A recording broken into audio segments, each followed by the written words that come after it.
Los gritos duraron 4 minutos. 4 minutos completos de alaridos que nunca voy a poder sacar de mi cabeza. El olor a carne quemada se quedó en mi ropa durante días, en mi pelo, en mi piel.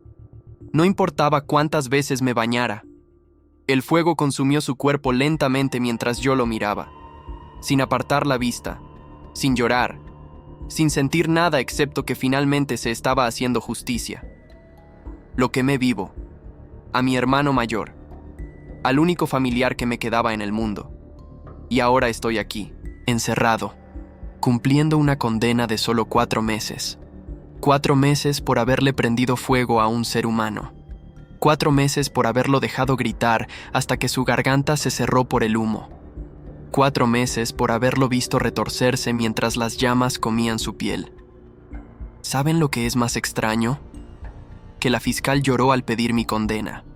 Lloró en plena corte, delante del juez, delante del jurado, delante de todos. Y pidió solo 4 meses. La sentencia más baja posible.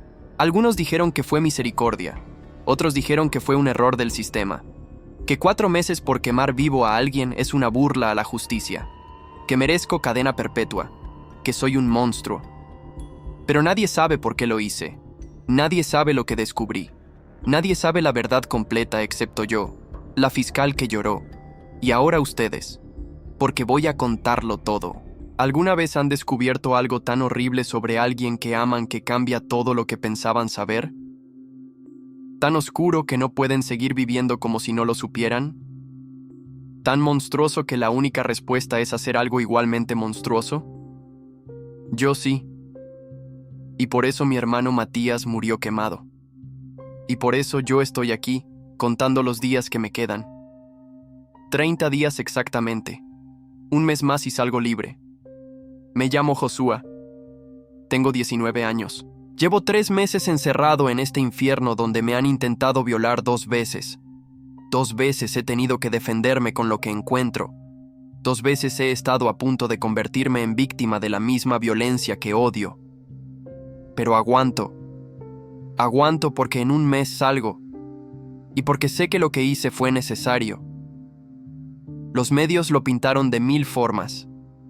El adolescente que mató a su hermano por una pelea, el psicópata que quemó vivo a su única familia, el caso inexplicable donde la condena fue ridículamente baja. Teorías de conspiración, acusaciones de corrupción, todos preguntándose cómo es posible que alguien que cometió ese crimen solo reciba 4 meses. Pero nadie preguntó lo correcto. Nadie preguntó qué hizo Matías para merecer morir así. Nadie investigó más allá del titular sensacionalista.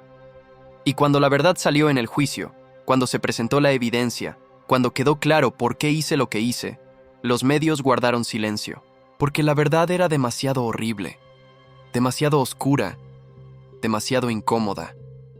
Voy a empezar desde el principio, desde cuando éramos solo 2 hermanos tratando de sobrevivir, desde cuando Matías era mi héroe, desde cuando creía conocerlo, desde antes de que todo se pudriera.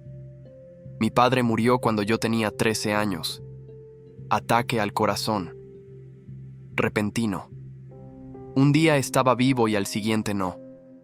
Mi madre había muerto cuando yo tenía 5, así que cuando mi padre se fue, solo quedamos Matías y yo. Matías tenía 18, legalmente adulto pero apenas un niño.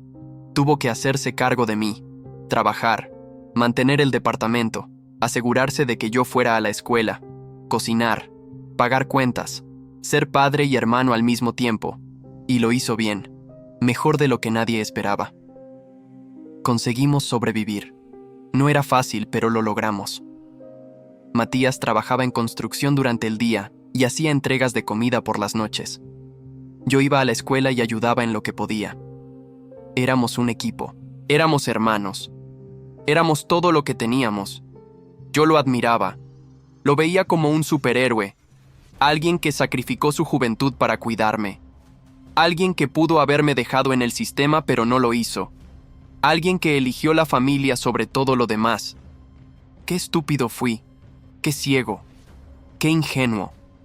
Pero antes de eso, antes de que yo naciera, mi padre había tenido otra familia. Una familia que yo no conocí hasta años después. Una hija, Sofía, de un matrimonio anterior que terminó mal. Una niña de 3 años que vivía con su madre en otra ciudad.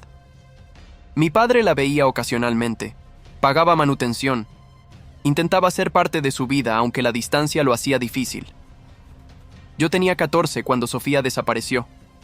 14 años cuando mi padre recibió la llamada de la madre de Sofía diciendo que la niña no estaba, que había desaparecido del parque donde jugaba, que la había buscado por todas partes, que había llamado a la policía. Mi padre enloqueció, se fue inmediatamente a esa ciudad. Se quedó allá durante semanas buscándola. Yo me quedé con Matías, ni siquiera entendía bien qué pasaba. No conocía a Sofía, no sabía que tenía una hermana. Mi padre nunca había hablado mucho de su vida anterior. Cuando finalmente volvió, estaba roto. Sofía nunca apareció. La policía la buscó durante meses. Nada, sin pistas, sin testigos, sin cuerpo, como si se la hubiera tragado la tierra. El caso se cerró eventualmente. Otra niña desaparecida en las estadísticas, otra familia destrozada sin respuestas. Mi padre nunca se recuperó, se volvió distante, callado. Bebía más, sonreía menos, y un año después murió. Nunca supo qué le pasó a su hija pequeña, nunca pudo enterrarla, nunca tuvo cierre. Yo procesé esa información a medias. Tenía una hermana que nunca conocí y que desapareció. Era triste pero abstracto, no real, no cercano. Era como escuchar sobre una tragedia que le pasó a extraños. Te afecta pero no te destruye. Matías tampoco habló mucho de eso. Dijo que era horrible, que pobre Sofía, que pobre su madre, que pobre papá. Y luego seguimos con nuestras vidas porque no había otra opción. Seguir, sobrevivir, existir. Los años pasaron. Cumplí 15, 16, 17. Matías seguía trabajando. Yo seguía estudiando. Éramos una familia funcional considerando las circunstancias. Hasta que cumplí 18. Hasta que encontré lo que no debía encontrar. Hasta que todo cambió para siempre. Antes de seguir, necesito pedirles algo. Si quieren saber qué descubrí, si quieren entender por qué solo cumplo 4 meses, si quieren saber por qué la fiscal lloró, denle like al video y suscríbanse si no lo han hecho. Porque lo que viene es lo más difícil que he tenido que contar. Es el momento que cambió todo. Es la razón por la que mi hermano tuvo que morir. Cumplí 18 en marzo. Matías me hizo una pequeña fiesta. Solo nosotros dos. Pizza, cerveza que me dejó tomar por primera vez legalmente. Una torta que compró en el supermercado. Era simple pero significativo. Me dijo que estaba orgulloso de mí, que había sido un buen hermano menor, que papá estaría orgulloso de cómo había resultado. Yo le agradecí por todo, por criarme, por no abandonarme, por ser más que un hermano. Bebimos, hablamos, nos reímos, y esa noche me fui a dormir pensando que tenía suerte, que a pesar de todo lo malo, tenía a Matías. 2 semanas después, Matías se fue de viaje por trabajo, una construcción en otra ciudad. Iba a estar fuera una semana. Me dejó dinero. Me dijo que me cuidara, que no hiciera fiestas. Bromeamos. Se fue. Yo me quedé solo en el departamento. Tenía planes de no hacer nada productivo. Ver películas, jugar videojuegos, disfrutar la soledad. Pero el tercer día, mi laptop se descompuso. Pantalla azul. Nada funcionaba. Necesitaba terminar un trabajo de la escuela. Entré al cuarto de Matías para usar su computadora. Nunca entraba ahí. Era su espacio privado. Pero era una emergencia. Encendí la computadora. Busqué un documento de Word para escribir mi tarea. Y ahí estaba. Una carpeta en el escritorio. Con un nombre extraño. Una combinación de números y letras que no significaba nada. Algo en mi instinto me hizo hacer clic. Algo me dijo que abriera esa carpeta aunque sabía que estaba invadiendo su privacidad. Dentro había archivos. Muchos archivos. Videos, fotos, documentos. Mi primer pensamiento fue cerrarlo. No ver. Respetar su espacio. Pero la curiosidad pudo más. O quizás fue el destino. Quizás era el universo diciéndome que tenía que ver. Abrí el primer video, y mi mundo se derrumbó. Era Sofía, mi hermana, la niña que había desaparecido 4 años atrás, la que nunca encontraron, la que supuestamente se había esfumado sin dejar rastro. Estaba en el video, viva, llorando, gritando, y Matías estaba ahí, mi hermano, mi héroe, mi protector.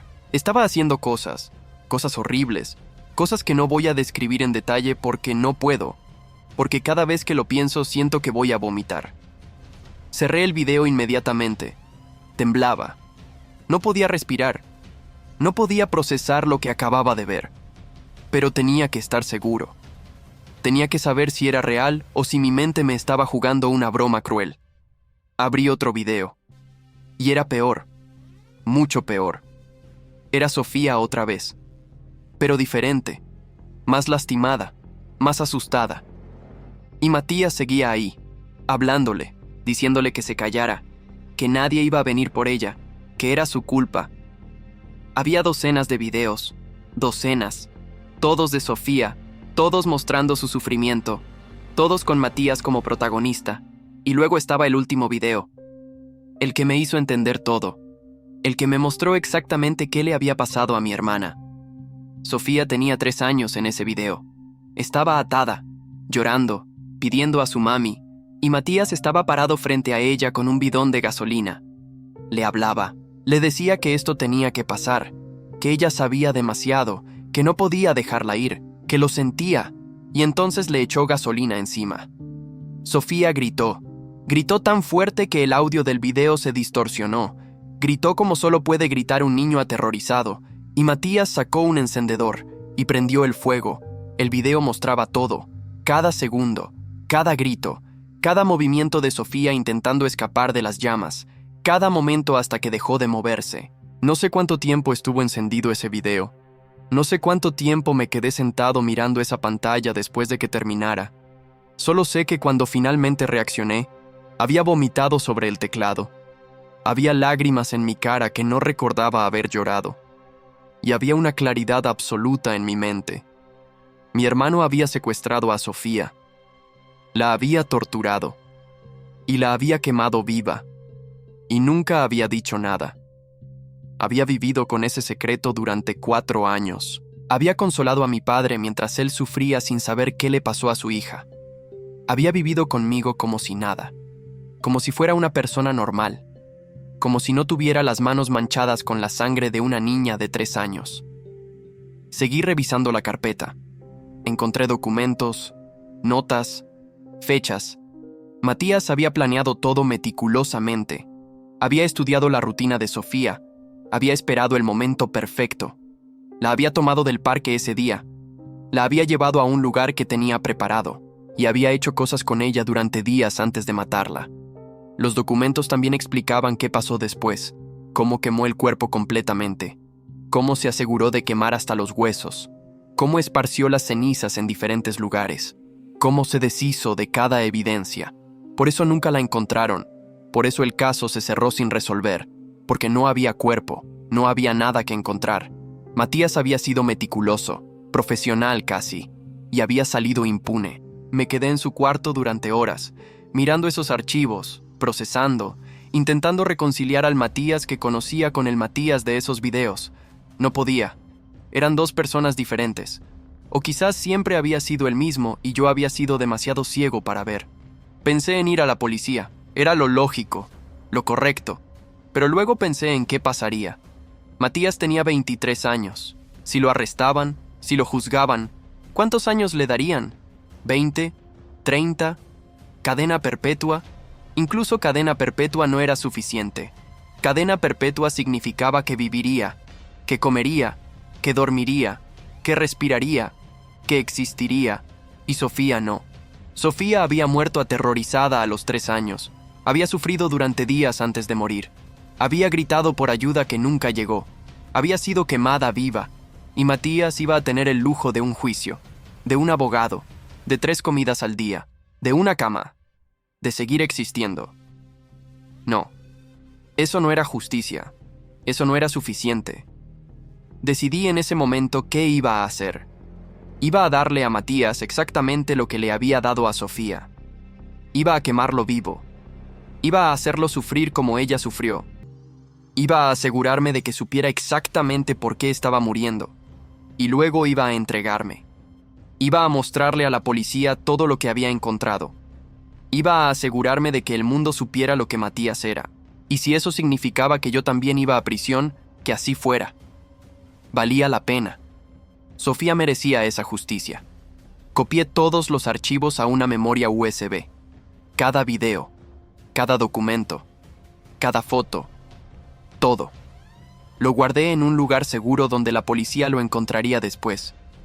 Y esperé a que Matías volviera. Matías llegó el sábado por la noche, cansado, sucio por el trabajo. Me saludó con una sonrisa. Me preguntó cómo había estado, si había hecho algo interesante, si había comido bien. Yo actué normal, sonreí, le dije que todo bien, que había sido una semana tranquila, que me alegra que estuviera de vuelta. Mentí con tanta facilidad que me asusté. Cenamos juntos, pasta que yo había cocinado. Hablamos de cosas sin importancia, su trabajo, mi escuela, planes para el fin de semana. Todo normal, todo como siempre. Pero por dentro yo estaba planeando, calculando, esperando el momento correcto. Esa noche, cuando Matías se fue a dormir, yo me quedé despierto, esperando, dándole tiempo para que cayera en sueño profundo. A las 3 de la madrugada entré a su cuarto. Llevaba conmigo un bate de béisbol, uno de metal que teníamos desde hacía años, y lo golpeé en la cabeza. No lo suficientemente fuerte para matarlo, pero suficiente para aturdirlo. Suficiente para que no pudiera resistirse. Matías cayó de la cama, confundido, sangrando un poco. Intentó levantarse, pero lo volví a golpear. Y otra vez, hasta que dejó de moverse, hasta que solo gemía. Lo arrastré fuera del departamento. Vivíamos en una planta baja con acceso al patio trasero. Un patio pequeño rodeado de paredes altas. Nadie podía ver. Nadie podía escuchar bien. Era perfecto. Lo até a una silla de metal que había sacado antes. Manos atrás. Pies atados a las patas. Cinta adhesiva sobre su boca. Y esperé a que despertara completamente. Tardó como 20 minutos. Cuando abrió los ojos, estaba desorientado. Intentó hablar, pero la cinta se lo impedía. Intentó moverse, pero las cuerdas lo mantenían fijo. Me miró con terror, con confusión, sin entender qué pasaba. Saqué mi teléfono. Puse un video de Sofía, el primero que había visto, y se lo mostré. Vi cómo sus ojos se abrían, cómo la confusión se convertía en pánico, cómo se daba cuenta de que yo sabía, de que su secreto había sido descubierto. Le quité la cinta de la boca, y lo primero que dijo fue: «Joshua, puedo explicar. Qué cliché, qué patético, como si hubiera una explicación para lo que le hizo a una niña de 3 años. Le dije que no quería explicaciones, que ya había visto todo, que sabía exactamente lo que era, que sabía lo que le había hecho a Sofía, que sabía cómo la había matado. Intentó negar. Dijo que los videos estaban editados, que alguien le había tendido una trampa, que yo no entendía. Le mostré otro video, y otro, hasta que dejó de negar, hasta que solo lloraba, diciéndome que lo sentía, que había sido un error, que había estado enfermo, que necesitaba ayuda. Mentiras, todas mentiras. Si realmente lo sintiera, se habría entregado hace 4 años. Si realmente hubiera querido ayuda, la habría buscado.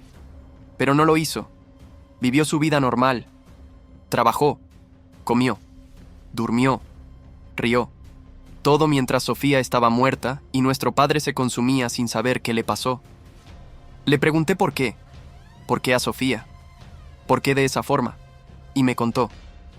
Me contó que la había visto una vez cuando visitó a mi padre, que algo en él se había activado, que no pudo parar de pensar en ella, que planeó durante meses cómo tomarla, que lo hizo, que la tuvo durante 3 días, que le hizo cosas que satisfacían algo oscuro en él, y que cuando se dio cuenta de que no podía dejarla ir, decidió matarla de la forma que le pareció apropiada. La quemó porque el fuego destruye evidencia, porque sabía que sin cuerpo no habría caso, porque era práctico. Mi hermana de 3 años fue quemada viva por practicidad. Le dije que iba a hacer lo mismo con él, que iba a quemarlo exactamente como él quemó a Sofía, que iba a grabarlo todo, que iba a entregarlo a la policía, que iba a asegurarme de que el mundo supiera lo que era. Empezó a rogar, a decir que no, que por favor, que era su hermano, que teníamos que encontrar otra forma. Pero ya no era mi hermano. Mi hermano murió cuando vi esos videos. Lo que estaba atado a esa silla era un monstruo que había usado la máscara de mi hermano. Traje gasolina, un bidón grande que había comprado esa tarde, y se lo empecé a verter encima, despacio, asegurándome de cubrir todo su cuerpo, su cabeza, su torso, sus piernas, todo. Matías gritaba, lloraba, se retorcía intentando zafarse, pero las cuerdas estaban bien atadas. No iba a ninguna parte. Puse mi teléfono en un trípode, lo apunté hacia él y presioné grabar. Le dije que esto era por Sofía, por cada minuto de terror que ella vivió, por cada lágrima que derramó, por cada grito que nadie escuchó. Saqué un encendedor.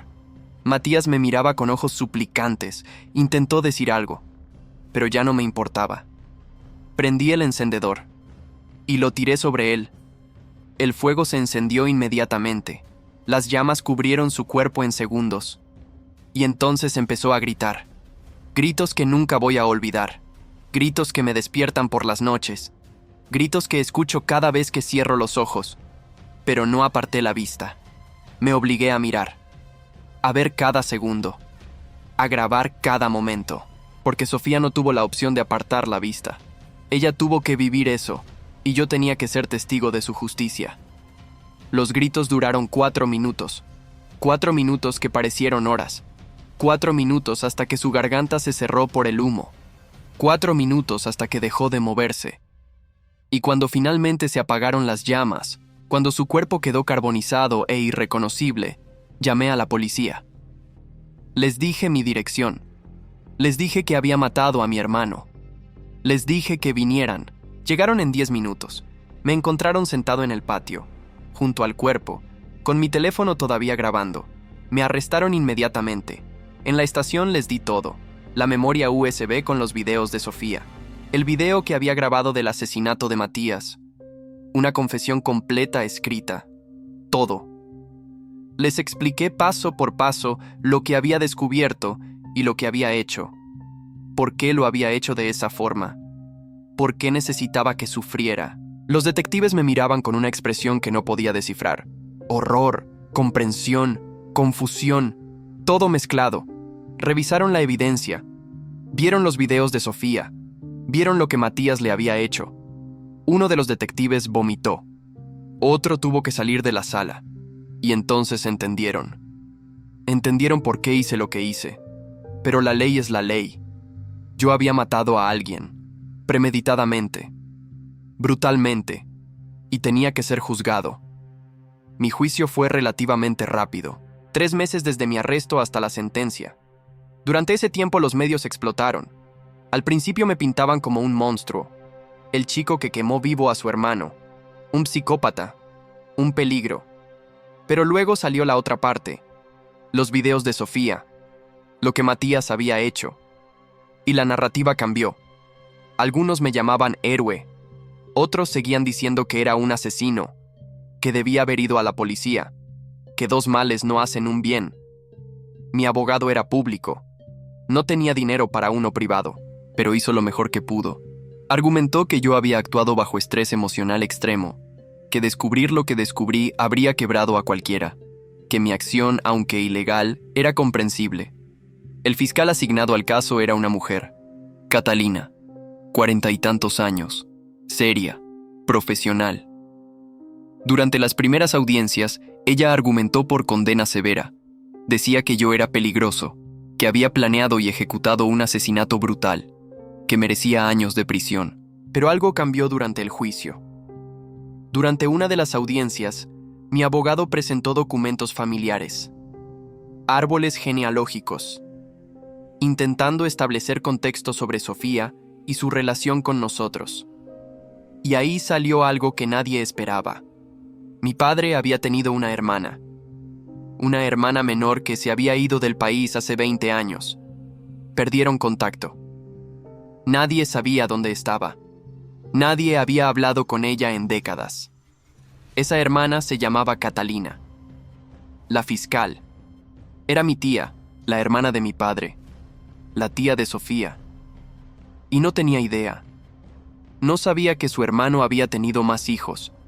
No sabía que Sofía había desaparecido. No sabía nada de nosotros. Se enteró ahí, en pleno juicio, cuando conectaron los nombres, cuando se dieron cuenta de que el chico acusado era su sobrino, que Sofía era su sobrina, que Matías había matado a su sobrina.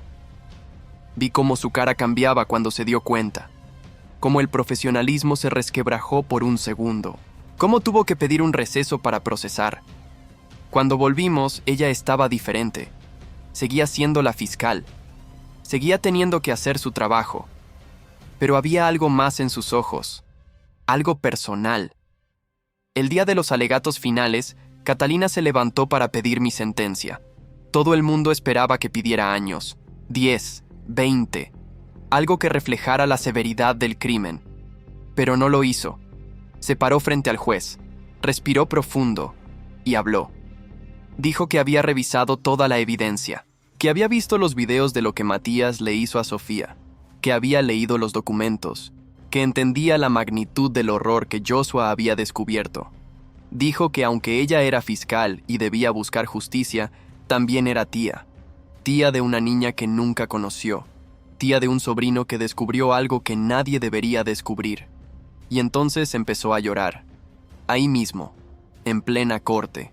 Lágrimas corriendo por su cara mientras seguía hablando.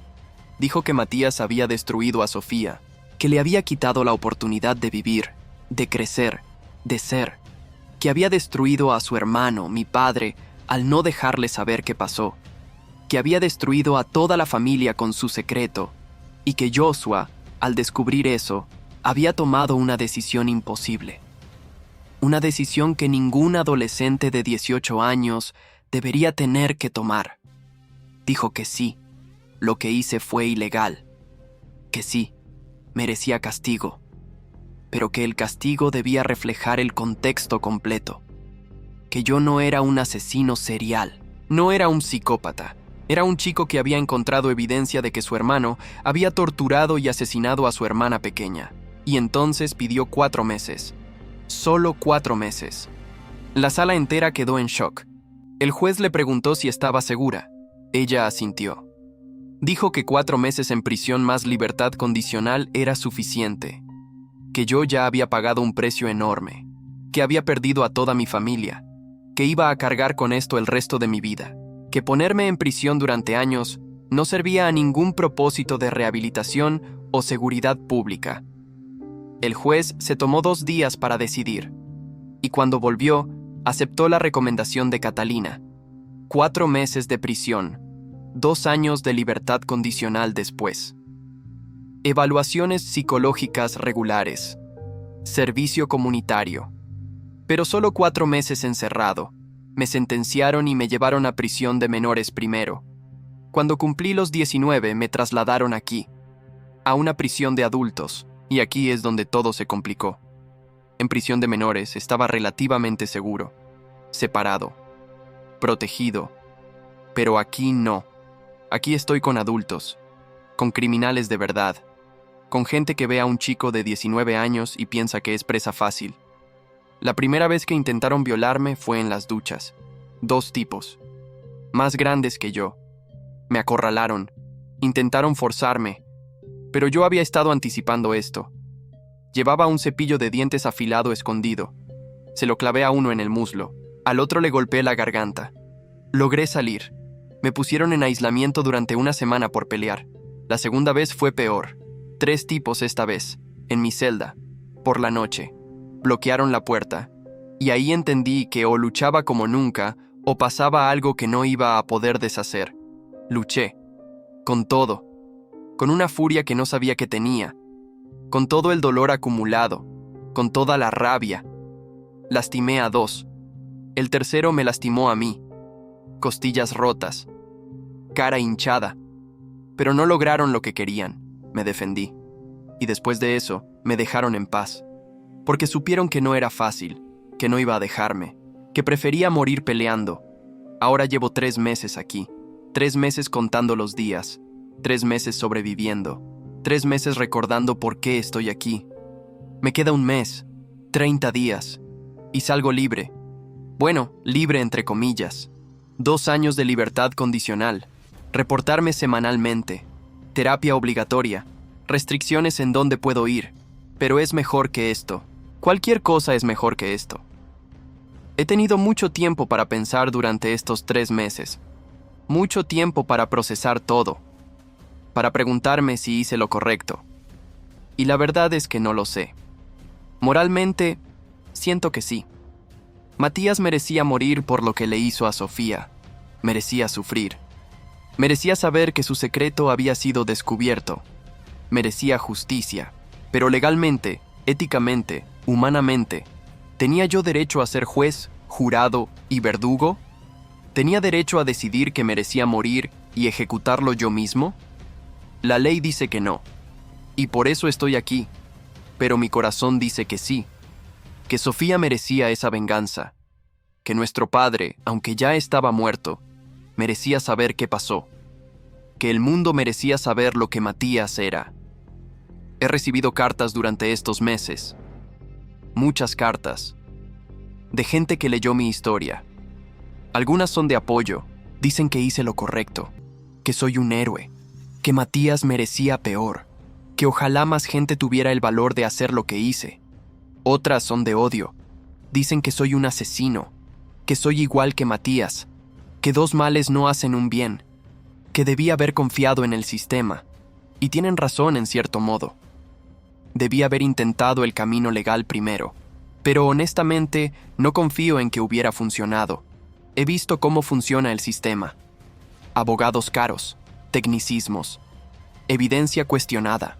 Matías podría haber salido, o recibido una sentencia que no reflejara la magnitud de su crimen, y esa posibilidad me era insoportable. También recibí una carta de Catalina, mi tía, la fiscal que lloró. Vino a visitarme una vez también. Fue extraño. Conocer a mi tía por primera vez en una sala de visitas de prisión.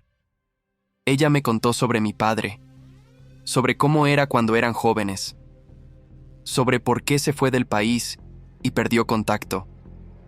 Me dio fotos, historias, pedazos de mi familia que nunca conocí.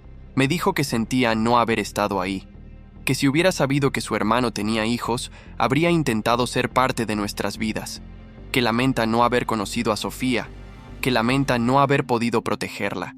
Le dije que no era su culpa, que nadie podría haberla protegido de Matías, que él había planeado todo perfectamente. Ella lloró. Yo lloré. Y por primera vez desde que maté a Matías, sentí algo parecido a consuelo, a familia, a no estar completamente solo. Catalina me prometió que cuando salga, voy a tener un lugar a donde ir, que no voy a estar solo, que somos familia, y aunque apenas la conozco, eso significa algo. Significa que quizás hay vida después de esto, que quizás puedo reconstruir algo. Los psicólogos de aquí me evalúan constantemente.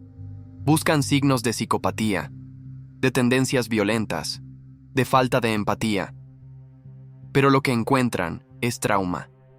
Muchísimo trauma. Un chico que descubrió que su hermano era un monstruo, que tuvo que procesar eso solo, que tomó una decisión imposible. Me preguntan si lo haría de nuevo, si pudiera retroceder. Mi respuesta siempre es la misma. No quisiera que nada de esto hubiera pasado. Quisiera que Sofía siguiera viva. Quisiera que Matías nunca hubiera sido lo que fue. Quisiera tener una familia normal. Pero dado que todo eso ya pasó, dado que Sofía ya estaba muerta y Matías era libre, sí, lo haría de nuevo, cada vez. sin dudarlo. Me preguntan si tengo remordimiento, y la respuesta es complicada. Me arrepiento de tener que haber sido yo quien lo hiciera. Me arrepiento de que el sistema fallara tanto que un chico de 18 años sintió que esa era la única opción. Me arrepiento de que Sofía nunca tuvo justicia real, que nunca tuvo un funeral, que nunca tuvo paz. Pero no me arrepiento de que Matías esté muerto. No me arrepiento de que sufriera. No me arrepiento de haberle dado a Sofía la única forma de justicia que pude darle. Hay algo que no le he dicho a los psicólogos. Algo que me persigue más que los gritos de Matías. A veces sueño con Sofía, con cómo debió haber sido, con la niña que pudo haber crecido, con la hermana que nunca conocí, con todas las cosas que le robaron, y me despierto llorando, no por Matías, sino por ella, por todo lo que perdió, por los años que nunca vivió, por la vida que merecía tener. Matías no solo la mató, le robó su futuro, le robó la oportunidad de ser, y eso es lo imperdonable. Eso es lo que justifica todo. En un mes salgo. En un mes vuelvo al mundo exterior, a una vida que nunca voy a poder tener normal, con antecedentes penales, con una historia que todos conocen, con una etiqueta que voy a llevar para siempre. Pero estoy vivo, estoy respirando, tengo futuro. Sofía no, y eso es algo que nunca voy a olvidar. Nunca voy a tomar por sentado el simple hecho de estar vivo, de tener opciones, de poder elegir, porque ella nunca tuvo eso. Matías se lo quitó. Antes de terminar, quiero hablar directamente a diferentes personas. Primero, a los sobrevivientes de abuso. Si alguien les hizo daño, no es su culpa.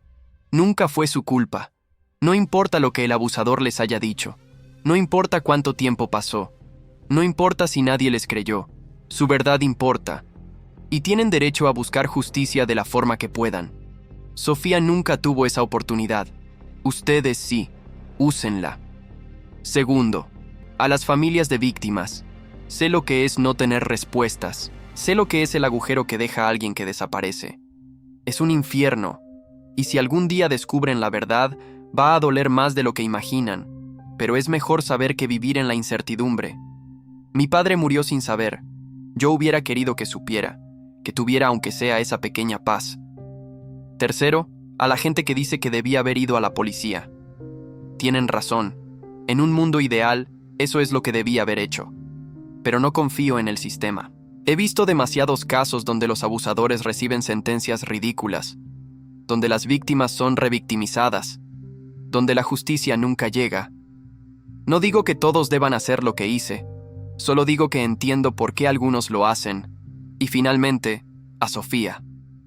Sé que no puedes escucharme. Sé que ya no estás.